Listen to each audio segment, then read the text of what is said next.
Should you put estrogen on your face? Would you put hormones on your face if it helped with fine lines, wrinkles, collagen production? A lot of women are asking for estradiol and estrogen to be put on their face because they're seeing TikTok videos and YouTube videos. So, does it really work? Is it safe? Is it just a clever marketing campaign? Let's talk about this. I'm Dr. Jen, double boarded OBGYN in integrative medicine, and I help women in perimenopause every single day navigate this journey to feel great now and in the future. On this channel, we talk a lot of things about midlife hormones, and if you're navigating perimenopause, you're in the right place. Please like and subscribe and share this with your friends. So let's get into it. Estradiol for the face. So you've probably seen skincare companies promoting estrogen-based creams. In fact, a lot of them are popping up all the time for wrinkles, firmness, collagen. The logic makes sense. We lose elasticity, we lose collagen, we lose the fine, our skin texture changes when we go through perimenopause. So putting on your face, does it reverse those changes? We're going to talk about that and the science behind it. There are actually different types of estrogen. There's estradiol, estrone, and estriol. Estradiol, the most powerful one, most active estrogen. I use that term a lot of times when I talk about estrogen. I'm really referring to estradiol because it is the active, most potent form of estrogen. This is what our ovaries make in our 20s and our 30s, and this is what makes us feel great and invincible in our 20s and 30s.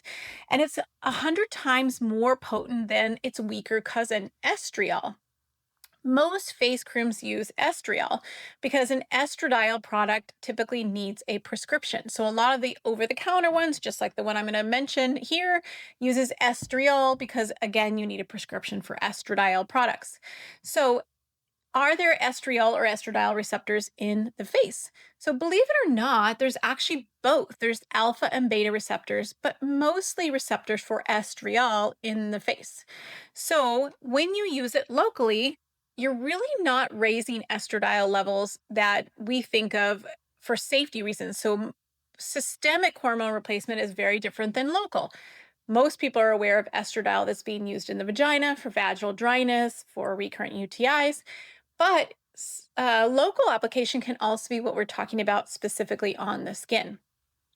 So if we're looking for not increasing our estradiol levels, then most studies indicate this is not an issue. So what happens when you decrease estrogen when you go through perimenopause? So in order to understand, does this work, we have to understand what happens to the skin. In perimenopause and menopause, you have a decrease in estrogen. During these periods of time, it affects the skin. You lose collagen, which is what makes your skin plump. You lose elasticity, so your face starts to sag because you don't have that elastic skin, just like when you notice that your skin kind of pinches and then you let it go and it springs back when you're in your 20s, but it takes a little longer to go down. That's elasticity. You lose blood flow going to that area. You have more buildup of your skin cells, and those need to be exfoliated. You also have less hyaluronic acid, which provides that underlying layer below the skin, and you also lose the moisture. Women typically notice the dryness that happens in their skin. Even if they had oily skin back in the day, they notice that now their skin is so much more dry than it used to be. So this is important because when we're talking about what can estrogen do or what can estradiol do, we have to understand the changes that are happening. And when you lose 30% of the skin's collagen within the first 5 years of menopause, that's when you notice those drastic changes. So here's the catch. We don't have a lot of scientific proof that estriol and estrogen facial serums will work to reverse collagen and elasticity and improve dryness. We do know that it works in other areas like the vagina, like I mentioned, but there's not a lot of long-term studies. There actually are some studies, but they're pretty small, and there's kind of inconsistencies in them because a lot of times people will take estriol and they'll add other things to it.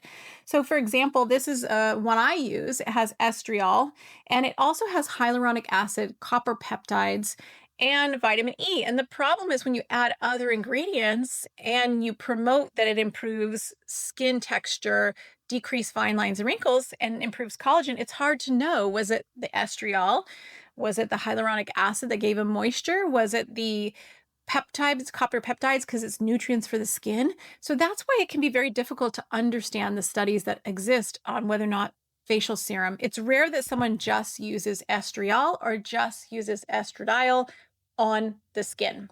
So no one has done a long randomized controlled trial, which is the gold standard, to prove that pure estriol or pure estradiol works to improve it.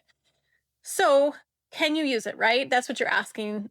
But the truth is, there's not a lot of downsides. Even on those studies where they looked at combination products, there wasn't a lot of side effects to them. And personally, they either work or they don't work. So there's not a lot of downside in my mind if you want to try it. The other question you're probably asking is it safe?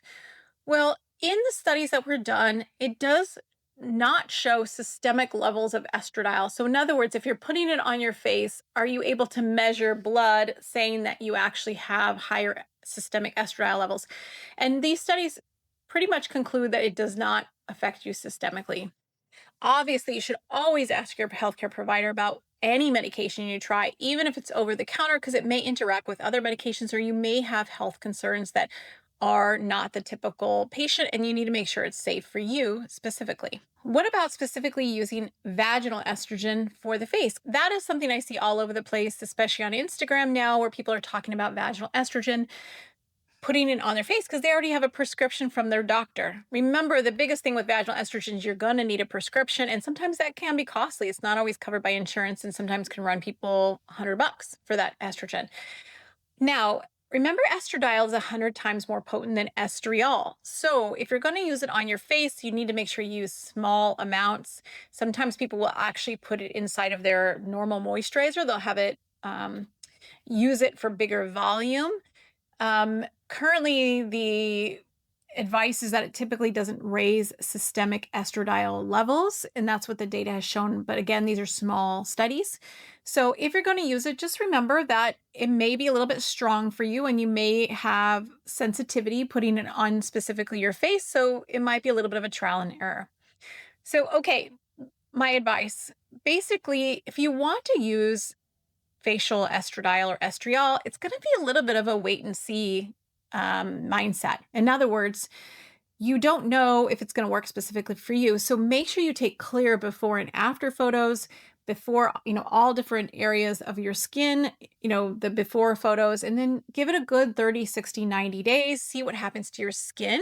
I've even seen women who did half and half just so they have a comparison, but I think it's easier just to do your full face and actually take photos before and after and see what does it do to you specifically. Watch for darker pigmentation. That's one thing that has been reported on very minimal amounts, is that some patients have noticed darkening of their melasma. Remember, melasma can very much be hormone driven. And I've also had patients who had reactions to ingredients in some of the mixed serums. So you want to make sure, if you're going to do it, that you understand what's in your particular compounded option or your particular facial serum that you buy. And that way you know what is it that you might be reacting to. Be consistent and apply it at night, or you can use it twice a day if you want to. But remember, don't expect miracles. Right now, the hype is ahead of the science. So in conclusion, should you put estrogen on your face? Maybe. It's safe. It might help, but it's not really proven quite yet. And for some women, they love it. I particularly love using my facial serum. I noticed it really did improve my skin texture and my glow. And you're just going to have to choose to invest and experiment with it. Make sure, again, you take clear photos so that it's really obvious as to, did this help you or not? Remember, the evidence is still mixed, and there seems to be a very supportive amount of evidence that it could improve fine lines, texture, collagen, and overall glow of the skin. So if you want to hear more, make sure you let us know, like and subscribe. Tell me if you've tried estriol cream or estradiol cream. I would love to hear your input. Love to see your before and after photos. So leave them in the comments, and please don't forget to subscribe.